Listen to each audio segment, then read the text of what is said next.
फूल पत्ती वाली क्लास पर आधारित करंट अफेयर अर्धवार्षिकी जनवरी 2022 से जून 2022 तक में पर्यावरण एवं पारिस्थितिकी के बारे में जानकारी इकट्ठा करते हैं।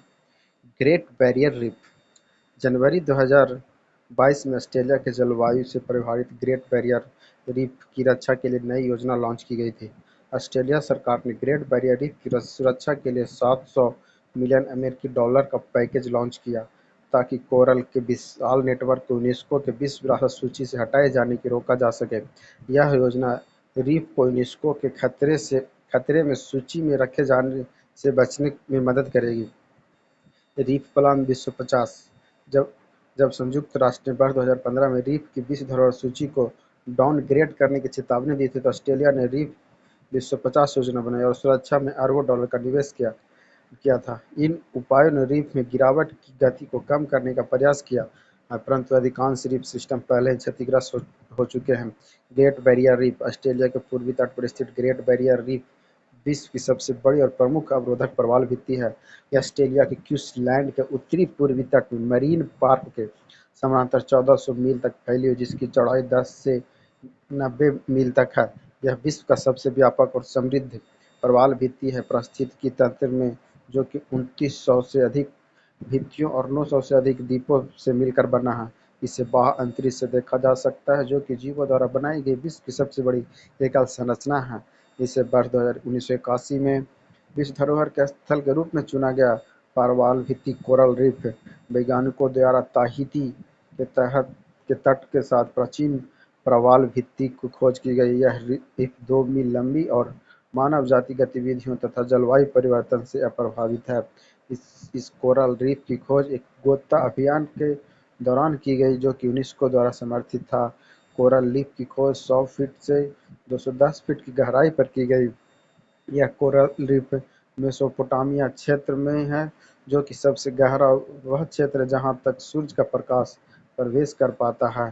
ताहिती फ्रेंच पोलिनेशिया का सबसे बड़ा द्वीप है, जो मध्य प्रशांत महासागर में स्थित है। ताहिती का निर्माण ज्वालामुखी गतिविधियों से हुआ था तथा यह द्वीप फ्रेंच पोलिनेशिया की आबादी लगभग 70% हिस्सा है। व्हाइट-चिक्ड मकॉक फरवरी 2022 में zoological survey of India (GSI) के वैज्ञानिक ने भारत में एक नई स्तनपायी प्रजाति व्हाइट-चिक्ड मकॉक मकाका ल्यूकोजेनिस की खोज की है। भारतीय वैज्ञानिकों ने मध्य अरुणाचल प्रदेश के सुदूर अंजा जिले में इसकी उपस्थिति का पता लगाया है। इस प्रजाति को पहली बार चीन में वर्ष 2015 में खोजा गया था।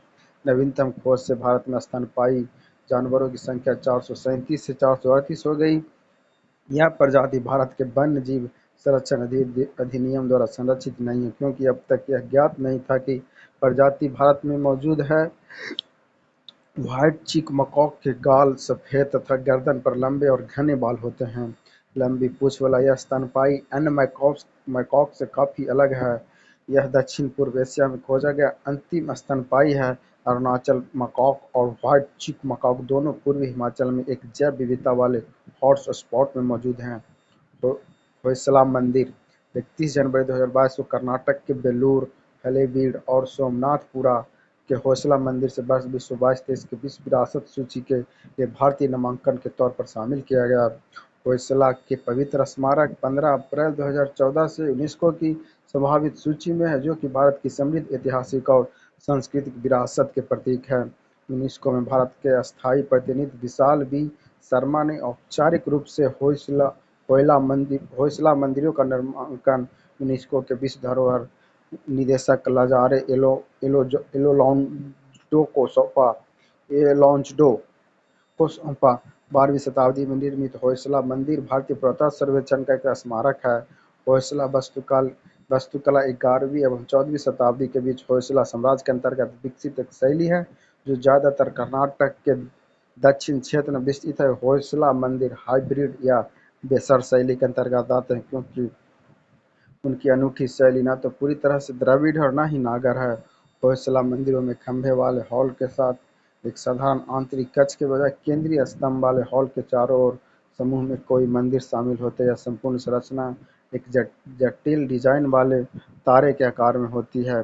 कर्नाटक के हलेबीड में अवस्थित होयसलेश्वर मंदिर 1150 ईस्वी में होयसला राजा द्वारा काले शिष्ट पत्थरों से बनाया गया भारत का पहला भू पार्क जियो पार्क। भारतीय भूवैज्ञानिक सर्वेक्षण जीएसआई के मध्य प्रदेश में नर्मदा नदी के तट पर लम्हेटा गांव में भारत का पहला जियो पार्क स्थापना करने की मंजूरी दे दी। जियो पार्क एक एकीकृत क्षेत्र है जिसका उद्देश्य भूवैज्ञानिक विरासत को अस्थायी रूप से संरक्षित करना है। यह साइट पहले से यूनेस्को के भू विरासत की अस्थायी सूची में है। जबलपुर के भेड़ा घाट लम्हेटा घाट क्षेत्र में नर्मदा घाटी में कई डायनासोर के जीवाश्म पाए गए हैं। लगभग 3500 करोड़ रुपए की लागत से बनने वाले इस जियो पार्क की स्वीकृति के साथ ही जीएसआई विभाग ने इसकी विस्तृत परियोजना रिपोर्ट डीपीआर तैयार करने के लिए 1.30 करोड़ रुपए की राशि भी स्वीकृत की है। लगभग 5 एकड़ भूमि पर भूगर्भ शास्त्र की धरोहर को संजोकर रखने के लिए जियो पार्क का निर्माण होगा। खिजादिया और बखीरा वन्यजीव अभयारण्य 2 फरवरी 2000 गुजरात के खिजादिया वन्यजीव अभयारण्य और उत्तर प्रदेश के बखीरा वन्यजीव अभयारण्य को रामसर स्थल में घोषित किया गया। इसके साथ ही भारत में संरक्षित आर्द्रभूमि में कुल संख्या बढ़कर 49 हो गई, लेकिन अब 64 हो गया। खिजादिया वन्यजीव अभयारण्य और बखीरा वन्यजीव अभयारण्य को रामसर संधि के तहत अंतर्राष्ट्रीय महत्ता की आर्द्रभूमियों के रूप में मान्यता दी गई। उत्तर प्रदेश स्थित हैदरपुर वेटलैंड 47वां रामसर स्थल था, जो अब 10.93 हेक्टेयर के इलाके में फैला, जो दक्षिण एशिया में सबसे बड़ा इलाका है। भारत में सबसे अधिक रामसर स्थल उत्तर प्रदेश में है। रामसर कन्वेंशन 2 फरवरी 1971 को ईरान के रामसर स्थल में स्थित है। 1 फरवरी 1982 को इन कन्वेंशन में शामिल हुआ भारत। बम चक्रवात जनवरी-फरवरी 2022 में बम चक्रवात पूर्वी अमेरिका से टकराया था, जिसे परिवहन संबंधी समस्या उत्पन्न हुई थी। बर्फीले तूफान के चलते लोगों को जनजीवन अस्त-व्यस्त हो गया और कई राज्यों में इमरजेंसी की घोषणा की गई थी। बम चक्रवात एक तीव्र मध्य अक्षांशीय चक्रवात है जिसे केंद्र में निम्न वायुदाब होता है। इसमें खराब मौसम में बर्फीले तूफान से लेकर तेज आंधी तथा भारी वर्षा का मौसम के रूप में कई रूप देखने को मिलते हैं।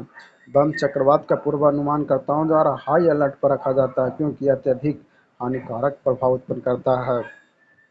अन्य प्रभावित क्षेत्र आधिकारिक संरक्षण उपाय साइट हरियाणा के गुरुग्राम में अरावली जैव विविधता पार्क को भारत का पहला अन्य प्रभावित क्षेत्र आधारित संरक्षण उपाय ओईसीएम साइट घोषित किया गया। अरावली जैव विविधता पार्क को आईसीएम साइट घोषित करने का प्रस्ताव भारतीय जैव विविधता प्राधिकरण द्वारा दिसंबर 2020 में आईयूसीएन को भेजा गया। International union for conservation of nature IUCN उन क्षेत्रों को ओईसीएम टैग देता है जो संरक्षित नहीं है लेकिन समृद्ध जैव विविधता का समर्थन करता है। टैग अंतर्राष्ट्रीय मानचित्र पर क्षेत्र को जैव विविधता हॉटस्पॉट के रूप में नामित करता है। ओईसीएम एक ऐसे स्थान की स्थिति है जिसे वनों जैसे संरक्षित क्षेत्रों के बाहर जैव विविधता का प्रभाव भी यथास्थान संरक्षण प्रदान प्राप्त किया है।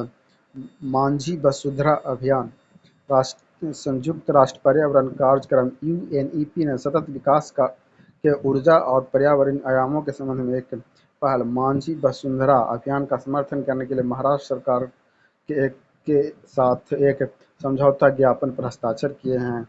यह ऊर्जा के सतत उपयोग और पर्यावरण विकास की दिशा में एक पहल है। मांझी वसुंधरा का शाब्दिक अर्थ है मेरी धरती, माई अर्थ। यह पर्यावरण जलवायु परिवर्तन विभाग और महाराष्ट्र सरकार की एक पहल है जो नागरिकों को जलवायु परिवर्तन और पर्यावरण मुद्दों के प्रभाव पर ज्ञान के साथ सशक्त बनाने और उन्हें पर्यावरण में सुधार के प्रति सचेत प्रयास करने के लिए प्रोत्साहित करती है। 5 जून 1972 को स्थापित संयुक्त राष्ट्र पर्यावरण कार्यक्रम एक प्रमुख वैश्विक पर्यावरण प्राधिकरण है जिसका मुख्यालय नैरोबी केन्या में है। मरीन एलीट फोर्स समुद्री वन्यजीव अपराधों से निपटने के लिए तमिलनाडु राज्य सरकार ने मरीन एलीट फोर्स का गठन किया। मरीन एलीट फोर्स की 2 इकाइयों समुद्री जानवरों की तस्करी रोकथाम अवैध शिकार को रोकने हेतु विशेष रूप से मन्नार बायोस्फीयर की खाड़ी और पाक खाड़ी में स्थापित की जाएगी। इन इकाइयों की स्थापना के लिए 1.09 करोड़ की मंजूरी का आदेश पारित किया गया। प्रत्येक इकाई में अनुबंध के आधार पर 5 मरीन वाचर्स लगाए जाएंगे। इसका प्राथमिक उद्देश्य समुद्री क्षेत्र के संरक्षण और सतत प्रबंधन को मजबूत करना है। समुद्री तथा तटीय वन्यजीवों को प्रभावित करने वाली आपदाओं पर नजर रखना। कोआला 10 फरवरी 2022 को ऑस्ट्रेलिया के कोआला को एक लुप्तप्राय प्रजाति के रूप में नामित किया। क्वींसलैंड, न्यू साउथ वेल्स और ऑस्ट्रेलिया के राजधानी क्षेत्र में इस प्रजाति को 10 वर्ष पहले अति संवेदनशील के रूप में वर्गीकृत किया था। अब इस प्रजाति को सुरक्षा बढ़ाई जाएगी। कोआला को लुप्तप्राय श्रेणी में सूचीबद्ध करने का प्रस्ताव अप्रैल 2022 में WWF, Australia, human society international और international fund for animal welfare द्वारा किया गया। यह प्रस्ताव वर्ष 2001 के बाद न्यू साउथ वेल्स में जनसंख्या में 62% और क्वींसलैंड में 50% की गिरावट के बाद किया गया था। निवास स्थान के नुकसान, लंबे समय तक सूखे के प्रभाव, आग लगने की घटनाओं, शहरीकरण और बीमारी के संचयी प्रभाव के कारण देश भर में कोआला की जनसंख्या में गिरावट आ रही है। इसके अतिरिक्त वर्ष 2019 और 2020 में ऑस्ट्रेलिया के पूर्वी और दक्षिणी राज्यों में लगी आग में हजारों कोआला मारे गए।